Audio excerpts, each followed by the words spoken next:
जिस दिन घोरी के समय पर पहली बार वक्फ अस्तित्व में आया, अंग्रेजों के जमाने में 1863 के धार्मिक दान अधिनियम से चलता था। बाद में चैरिटेबल प्रॉपर्टीज एक्ट 1890 से चला। उसके बाद 1913 में मुसलमान वक्फ वैलिडेटिंग एक्ट अस्तित्व में आया। तब तक ये सारी प्रक्रियाएं चैरिटेबल एक्ट के तहत चलती थी। मान्यवर आजादी के बाद वही एक्ट को 1954 में वक्फ के केंद्रीकरण के लिए बदला गया। 95 में वक्फ न्याय अधिकरण और वक्फ बोर्डों की स्थापना की। अब ध्यान से सुनिएगा मान्यवर, वक्फ परिषद और वक्फ बोर्ड ये 1995 से आए। ये पूरा झगड़ा जो चल रहा है, आपने नॉन हिंदू को रख दिया और नॉन मुस्लिम को रख दिया, गैर मुस्लिम को रखा। वो झगड़ा वक्फ में दखल करने का है। पहले तो वक्फ में कोई गैर इस्लामिक सदस्य आएगा ही नहीं, ये स्पष्टता समझ लीजिए।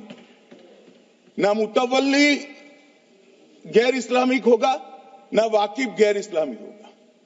मान्यवर, वहां कोई प्रोविजन नहीं है। जो धार्मिक संस्थाओं का संचालन करते हैं उसमें कोई गैर मुस्लिम व्यक्ति रखने का प्रावधान किया भी नहीं है, हम करना भी नहीं चाहते हैं मान्यवर। इसलिए जो बड़े बड़े भाषण करते हैं कि समानता का अधिकार चला गया, दो धर्मों के बीच में समानता नहीं रही, मुसलमानों के धार्मिक अधिकारों के बीच में दखल खड़ी हो जाएगी, कुछ नहीं होने वाला मान्यवर। जो चर्च होगा तो क्रिश्चियन होंगे, पारसी भी होंगे, पारसी के लिए वो ट्रस्ट होगा, तो हिंदू होगा तो हिंदू के लिए। अब चैरिटी कमिश्नर हम कहेंगे कि भाई मुस्लिम क्यों आया?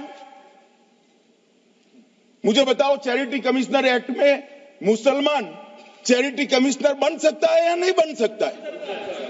उसको ट्रस्ट नहीं चलाना है, उसको चैरिटी के कानून के हिसाब से वो ट्रस्ट चले, उसकी देखरेख करनी है। ये धार्मिक नहीं है, ये धर्म का काम नहीं है मान्यवर, ये एडमिनिस्ट्रेटिव वर्क है।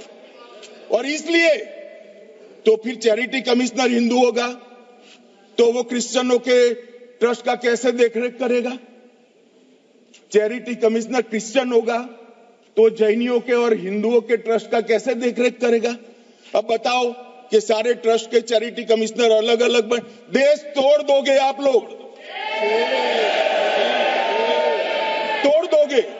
हमने साहब, मैं अभी भी आपके माध्यम से, इस सदन के माध्यम से देश भर के मुसलमान भाइयों बहनों को कहना चाहता हूं, आपके वक्फ में एक भी नॉन मुस्लिम नहीं आएगा। ये एक्ट में ऐसा कोई प्रावधान नहीं। मगर जो वक्फ बोर्ड है और वक्फ परिषद है, उसका काम क्या है? वक्फ की संपत्तियां मान्यवर बेच खाने वाले लोगों को पकड़कर इसके बाहर निकालने का। वक्फ के नाम पर औने पौने दाम में संपत्तियों को 100 साल तक किराए पे देने वाले लोगों को पकड़ना है।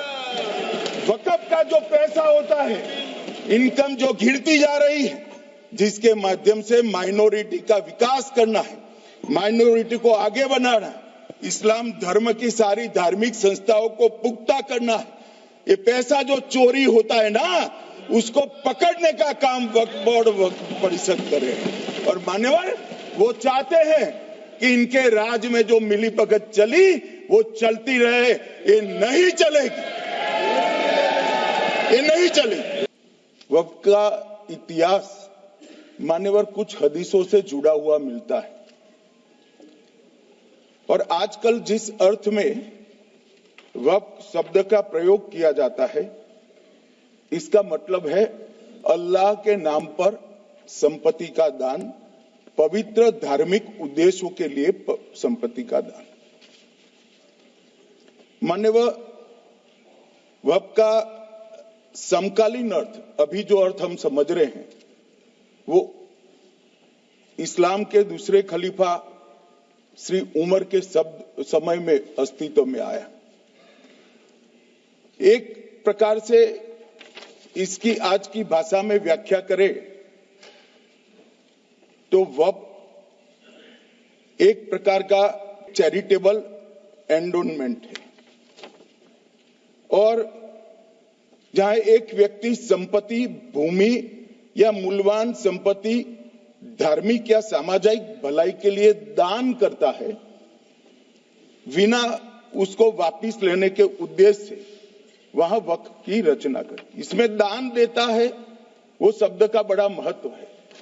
दान उस चीज का ही किया जा सकता है जो हमारा है। सरकारी संपत्ति का दान मैं नहीं कर सकता, मान्यवर किसी और की संपत्ति का दान मैं नहीं कर सकता। दान उसी चीज का किया जाता है जो हमारा है। मान्यवर इसी विषय पर ये सारा जो बहस चल रहा है, चल रहा है।